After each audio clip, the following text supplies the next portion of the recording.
Assalamualaikum warahmatullahi wabarakatuh. Jadi di video kali ini saya bakal menjelaskan tentang penyakit batuk pilek sebagai tugas kesehatan lingkungan untuk semester ini. Nah, jadi di sini kita bisa lihat di website halodokter.com batuk pilek, tapi ini enggak sponsor ya. Jadi batuk pilek atau bahasa Inggris common cold itu adalah infeksi virus ringan pada saluran pernapasan bagian atas, yaitu hidung dan tenggorokan. Infeksi virus yang menyebabkan batuk pilek dapat menyebar secara langsung lewat percikan lendir dari saluran pernapasan penderita ataupun secara tidak langsung melalui tangan. Batuk pilek bisa dialami oleh siapa saja, mulai dari anak-anak hingga orang dewasa. Nah, lalu yang selanjutnya gejalanya nih, gejala batuk pilek. Ini gejala pada umumnya. Jadi kadang itu ada gejalanya nomor 1 nih, bersin-bersin. Jadi kadang kan ada sering bersin-bersin, itu berarti ada kemungkinan gejalanya adalah batuk pilek. Kemudian yang kedua, hidungnya merasa tersumbat. Kemudian merasa tidak enak badan atau pegal-pegal. Yang keempat, tenggorokan gatal atau nyeri. Jadi yang saya baca hanya 4 teratas saja yang umumnya orang-orang rasakan. Oke, yang selanjutnya penyebab batuk pilek. Nah, kita harus tahu nih apa penyebab batuk pilek itu, kenapa bisa terjadi.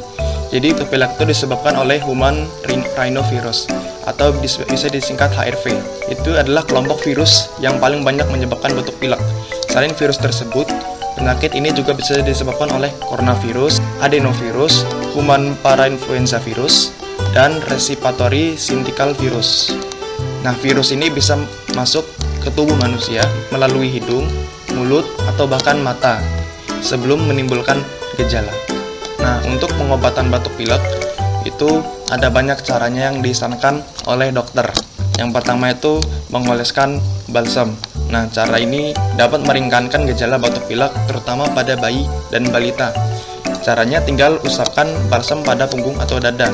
Itu bisa meredakan saluran pernapasan supaya tidak merasa sesak lagi ya. Kemudian yang kedua, mengonsumsi permen yang mengandung mentol dan berkumur dengan air garam. Ya kalau sekarang lagi puasa, mengonsumsi permennya pas buka puasa atau lagi sahur aja ya. Kemudian yang ketiga, mengonsumsi suplemen zinc dan vitamin C. Nah, ini yang paling penting yang sering disarankan oleh dokter, yaitu mengonsumsi banyak vitamin C seperti kalau buah-buahan itu ada jeruk, ada jambu dan buah-buah lainnya. Bisa juga mengonsumsi obat yang bisa dibeli bebas di apotek. Nah, kemudian yang terakhir nih, jadi di sini ada kasus sendiri ya, untuk saat yang disarankan untuk menemui atau konsultasi dengan dokter. Jadi yang pertama itu apabila gejala batuk pilek sudah berlangsung lebih dari 3 minggu.